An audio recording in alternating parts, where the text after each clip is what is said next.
Young and the Restless spoilers. Leaving us hanging on Victoria Newman and Abby Newman aiming at Adam Newman. But are these sisters so disconnected that they think they can destroy him without harming themselves? Young and Relentless Vandals, Victoria Newman insisted on a walk by Adam Newman. The last time we saw on Y&R, Victor Newman, Eric Braeden, brought Victoria Newman back to his CEO position. But he was very angry doing that. He warned Victoria that she had lost her respect by trying to pull out old secrets for everyone to see.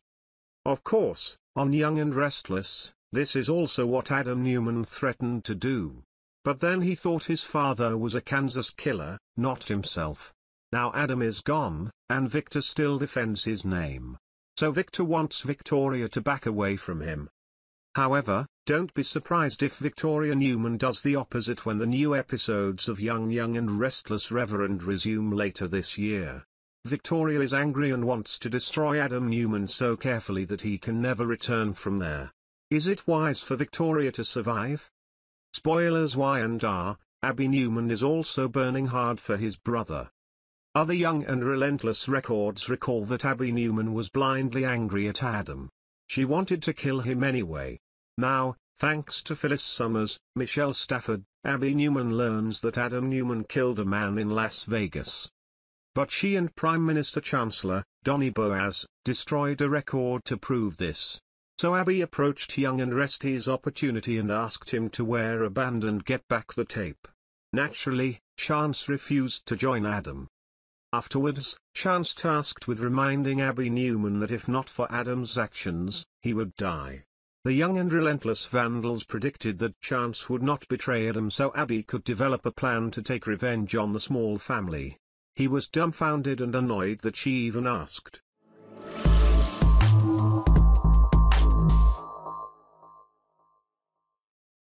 Twisted sisters will sacrifice their lives on young people and relentlessly? Both Abby and Victoria had serious problems with their fathers and they were eager to get Victor's approval. And Victoria Newman and her sister Abby Newman will find that Victor will do almost everything for Adam Newman. Even when the moustache hated Adam, he still loved him. But his two daughters, Victoria and Abby, wanted their father's attention to them. However, going after Adam Newman will not work for them in Young and Restless. The spoiler is still ambiguous because the authors are in a state of interruption, but are reported to change the plot. However, if Abby Newman continued to try to expose the latest Adam's murder, that would not be good for her. The same thing happened to Victoria Newman in the Young and Restless series. She is talking to Billy Abbott, Jason Thompson, and may ask him to publish the news that Adam killed someone in his childhood. This will also annoy Victor. Preliminary actions against Adam Newman could see Abby Newman abandoning his man. Both she and Victoria Newman abandoned her father. Wait and see, though it will take some time before it all ends up on CBS soap. Due to the novel coronavirus pandemic, The Young and the Restless began broadcasting special throwback episodes until it was safe for the cast and crew to return to work. As a treat to viewers, CBS aired special theme weeks devoted to iconic characters. This week featured some of the Young and the Restless' most legendary grudges.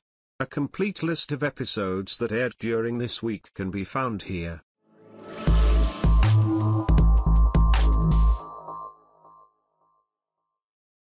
This episode originally aired June 15, 2012. Nicky declared war against Sharon at the Newman Ranch, and Phyllis and Nick Morrow dealt with a tragedy.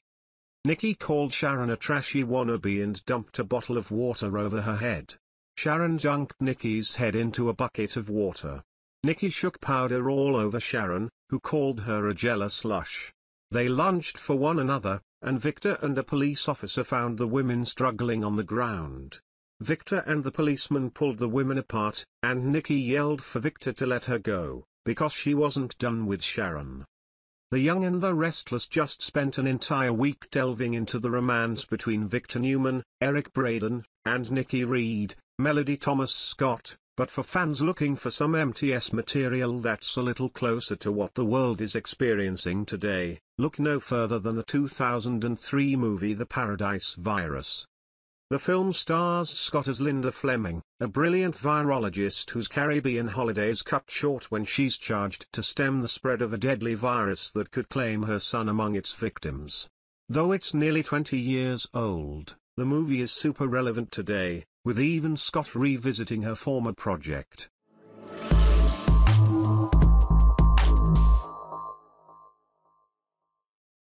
Y&R fans have enjoyed Catherine the Great, as well as Nicky and Victor's love affair, so this week, they'll focus on all those toxic relationships that keep the drama rolling via Arrival's theme week.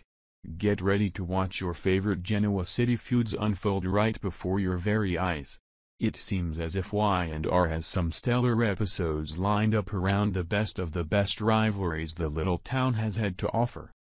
Rewinds to June 30, 1998 and enter a Genoa City where Jill Fenmore looks to find the truth, and an epic confrontation unravels between her and Catherine Chancellor. In other storylines, Sharon is concerned over Nick and Grace's work relationship, and Michael Baldwin stirs the pot for Nicky and Victor. Remember when everyone in Genoa City thought Victor had passed on? No, not the time last December. Or the time in 2012 either, not even the time in 2008 when he got shipwrecked in Mexico. Talking about the time in 1993, after he was in a car crash. Well, in an iconic move, and the first time he came back to life, Victor returns to the little town, much to the shock of all his foes.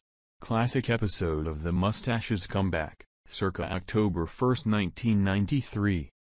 Rewinding to 1999 from a June 21 classic episode, the Mustache will take on Brad and Jack to regain control of his company, Newman Enterprises.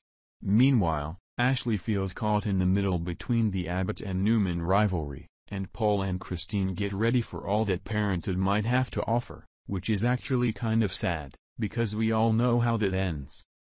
Rewinding to 1999 from a June 21 classic episode, the Mustache will take on Brad and Jack to regain control of his company, Newman Enterprises. Meanwhile, Ashley feels caught in the middle between the Abbott and Newman rivalry, and Paul and Christine get ready for all that parenthood might have to offer, which is actually kind of sad, because we all know how that ends. Hillary is given a rude awakening by her rival, at the time, Lily Ashby. Meanwhile, Sharon has a hard time seeing Mariah out and about in town. Lastly, Paul and Nicky get a terrible reminder of their past in the form of Ian Ward. This classic Y&R episode stems back from May 22, 2014.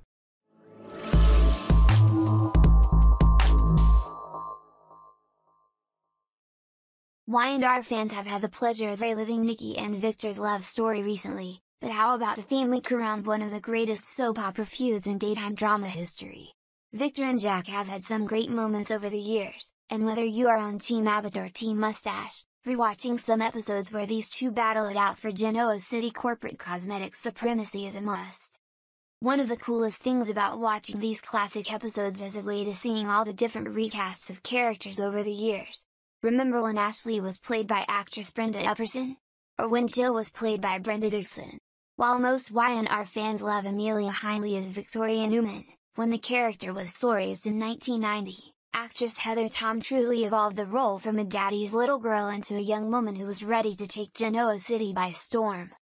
Fans have already enjoyed a full week of Catherine Chancellor, therefore, 5 days that showcased Neil Winters, and Christophe St. John's, time in the little town is a must.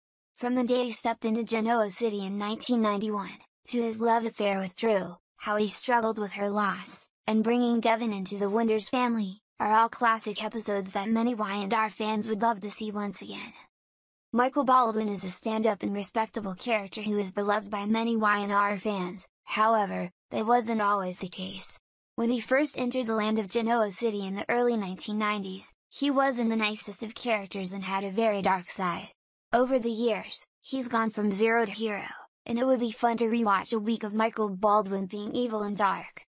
Out of the Ashes aired from October 19 to the 26th in 2007, and was a highly publicized and marketed storyline, and the first time the Y&R used a special title sequence for a storyline. While the added budget dollars spent didn't add to ratings, most Y&R fans can agree that the storyline around the explosion that took place in Clear Springs, the town next to Genoa City where a casino and resort was being built, which involved most of the show's staple characters, was an interesting watch.